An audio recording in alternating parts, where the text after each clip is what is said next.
Begitu banyak kasus yang membuat kita resah, membuat kita bimbang. Semakin hari, semakin tambah jam, tambah tahun, tambah bulan. Banyak masalah-masalah yang silih berganti yang membuat kita resah. Pikiran-pikiran negatif yang selalu merasuki pola pikir kita. Pikiran-pikiran negatif yang begitu besar, tidak sebagian orang yang berpikiran negatif dan begitu sedikitnya orang yang mengambil sisi positif. Sebenarnya saya sudah lama pengen bikin video ini, tapi saya takut dibully masyarakat, dibully kalangan luas. Tapi kali ini saya memberanikan diri membuat video ini.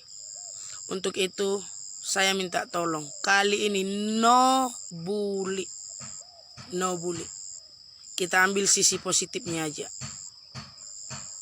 Jangan ada bulian. Jangan kita ambil sisi negatifnya, kita ambil sisi positifnya.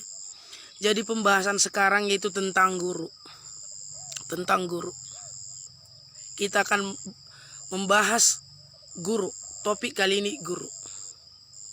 Kalau kita tidak rela anak kita disentuh sama guru, anak kita dijamah sama guru, jangan kita kirim anak kita ke sekolahan.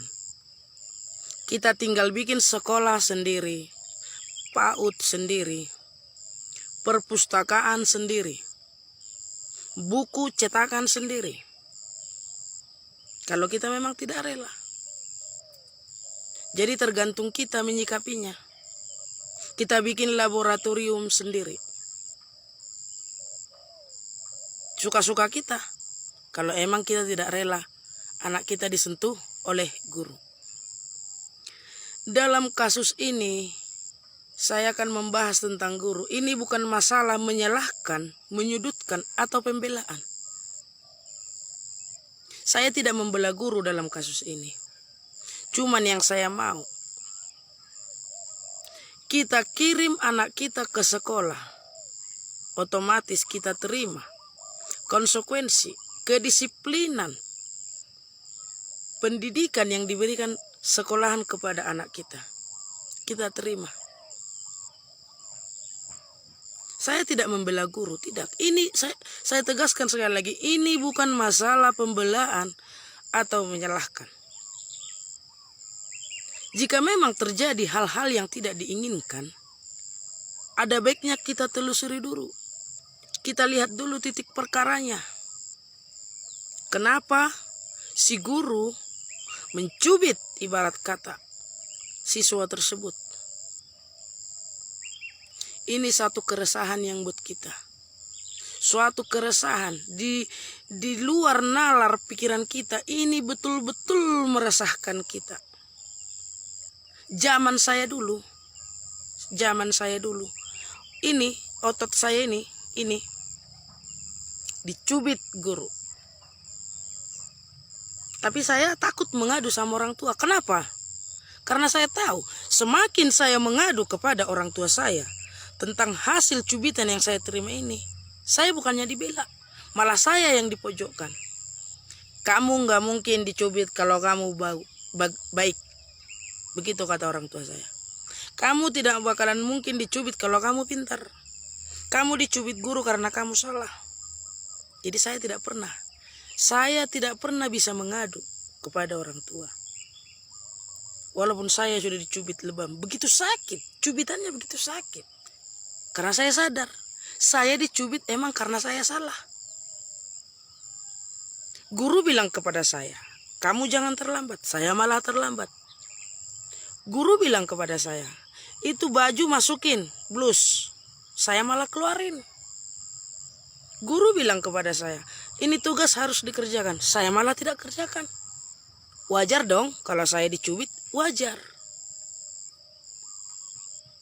Dan jika emang kejadian ini terjadi di sekolah, kalau menurut nalar pikir saya itu wajar. Kecuali terjadi penganiayaan di luar sekolah, baru tidak wajar. Itu pun.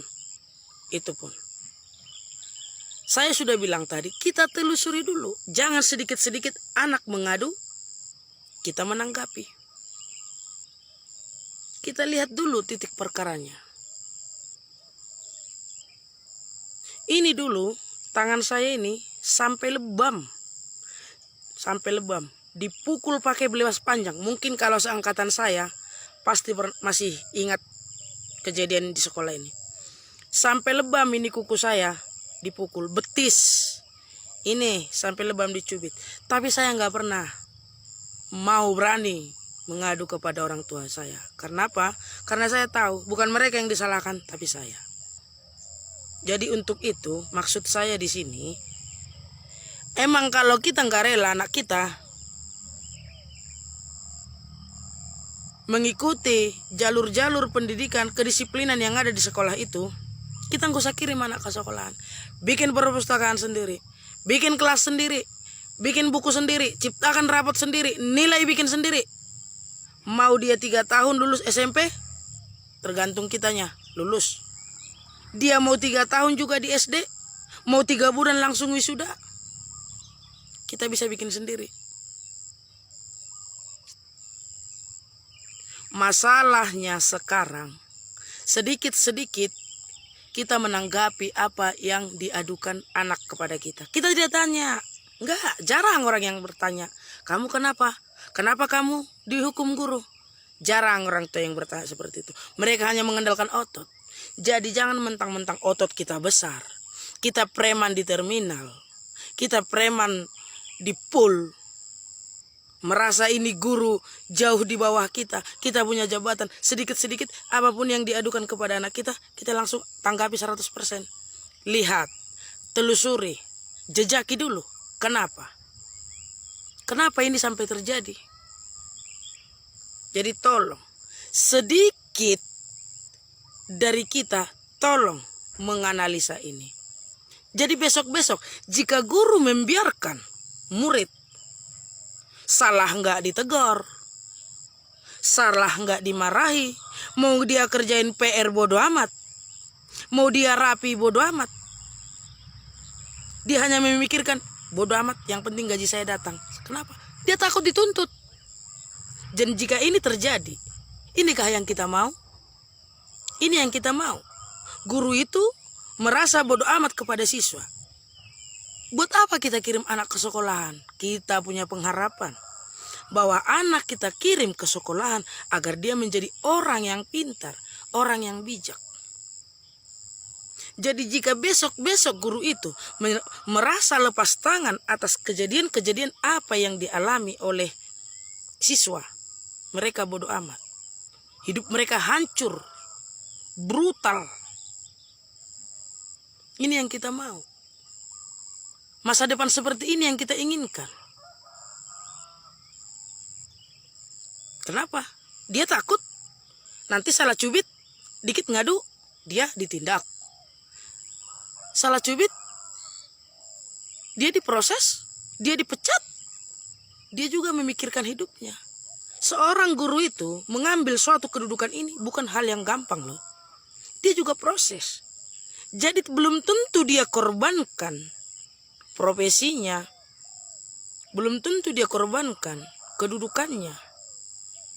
Yang maksudnya ibarat kata yang menghidupinya, mata pencahariannya dengan kasus-kasus sepele.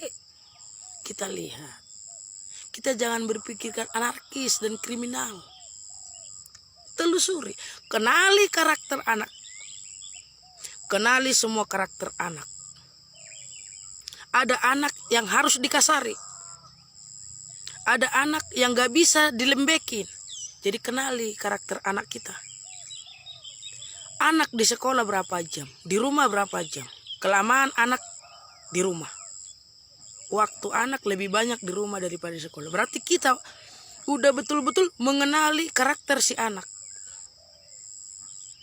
Jangan dikit-dikit dia ngadu. Langsung proses. Di depan anak sendiri, Anda berani menindak guru. Nah, di sana kita sudah bisa menilai si anak akan bakalan jadi apa. Di depan anak. Kalau anak mengadu kepada kita, boleh ditanggapin. Tetapi dengan satu catatan. Mari kita ke sekolah. Kita diskusikan dengan guru. Jangan menggunakan otot. Jangan menggunakan jabatan. Apalagi di depan si anak, Anda menegur gurunya. Wibawa seorang guru itu sama sekali sudah tidak ada. Di masanya saya begitu hormat kepada guru. Karena kedisiplinan, peraturan yang diberikan saya terima. Mungkin seangkatan dengan saya juga masih mengerti itu. Saya tidak menghilangkan atau menghapus HAM. HAM ada. HAM tetap ada. Itulah negara kita. HAM emang ada. Tapi kita simak dulu. Telusuri dulu. Jejaki dulu. Kita juga bisa menindak jika pada jalurnya. Bisa pada jalurnya. Makanya saya katakan tadi, ini pembahasan tentang guru, bukan antara pembelaan dan menyalahkan. Maaf ya, no bully. Kita mencari solusi. Untuk itu, ini sebagai bahasan pemikiran. Profesi saya bukan guru. Saya orang tua. Saya gembel, tapi saya tahu. Saya punya anak 3. 2 SMK, 1 SMP. Saya punya anak 3. Jadi saya ngerti. Saya kenali anak saya satu persatu. Anak saya 3. Jadi no bully. Kita ambil sisi positifnya. Kita ke pembahasan yang positif. No bully. Jangan ada yang bertanggapan negatif. Oke?